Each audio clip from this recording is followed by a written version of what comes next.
आप सभी को जय मसीह की। प्रभु आप सभी को बहुत आशीष दे कि आप परमेश्वर के वचन को सुनते हैं और मानने की कोशिश करते हैं और इस पर चलने की पूरी इच्छा रखते हैं और कोशिश करते हैं। प्रभु का अनुग्रह आप पर बहुत आयत से हो। और इसी के साथ साथ हम ये आशा भी रखते हैं कि जो वचन जो रिकॉर्डिंग्स आप लोगों के लिए की जाती है, आप इसको सुनने की पूरी कोशिश करते हैं, क्योंकि इसमें आत्मिक उन्नति है आपकी, और इसमें आप ही का फ़ायदा है, और इसमें आप ही की आत्मा का विकास होगा। क्योंकि आपको नीति वचन के द्वारा बुद्धि, ज्ञान और समझ की बातें सीखने और सुनने के लिए मिलेंगी, और उन पर आप चल भी पाओगे। प्रभु का आत्मा आपसे बात भी करेगा, आप चुनाव भी कर पाओगे। और इसी के साथ साथ जिन लोगों के पास समय ज़्यादा नहीं होता, जो बिजनेसमैन है, वो फ़ोन में भी पढ़ने की पूरी कोशिश करें 10 से 15 मिनट। लेकिन अगर आपके पास समय है तो इसको भी सुनने की पूरी कोशिश करें, या फिर अपने घर पे पवित्र बाइबल का नीति वचन एक एक अध्याय तारीख के हिसाब से पढ़ना शुरू करें। तो आइए अब हम शुरू करते हैं। आज 19 तारीख है, नीति वचन 19 अध्याय और पहली आयत से। जो निर्धन खराई से चलता है वह उस मूर्ख से उत्तम है जो टेढ़ी बातें बोलता है। मनुष्य का ज्ञान रहित रहना अच्छा नहीं, और जो उतावली से दौड़ता है वह चूक जाता है।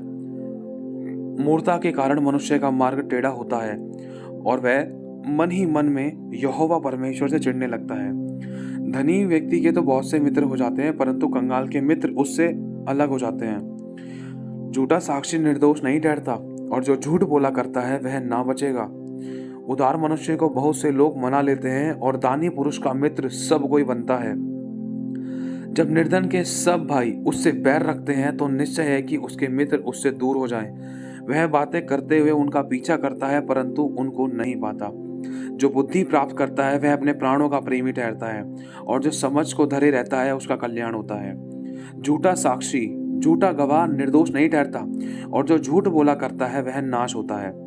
जब सुख से रहना मूर्ख को नहीं भाता, तो हाकिम पर दास का प्रभुता करना कैसे भाएगा। जो मनुष्य बुद्धि से चलता है वह विलंब से क्रोध करता है, और अपराध को भुलाना उसको सोहता है। राजा का क्रोध सिंह की गर्जन के समान है, परंतु उसकी प्रसन्नता घास पर की ओस के तुल्य होती है। मूर्ख पुत्र पिता के लिए विपत्ति ठहरता है, और पत्नी के झगड़े रगड़े सदा टपकने के लिए समान है।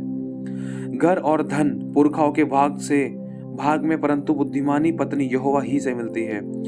आलस से भारी नींद आ जाती है, और जो प्राणी ढिलाई से काम करता है वह भूखा ही रहता है।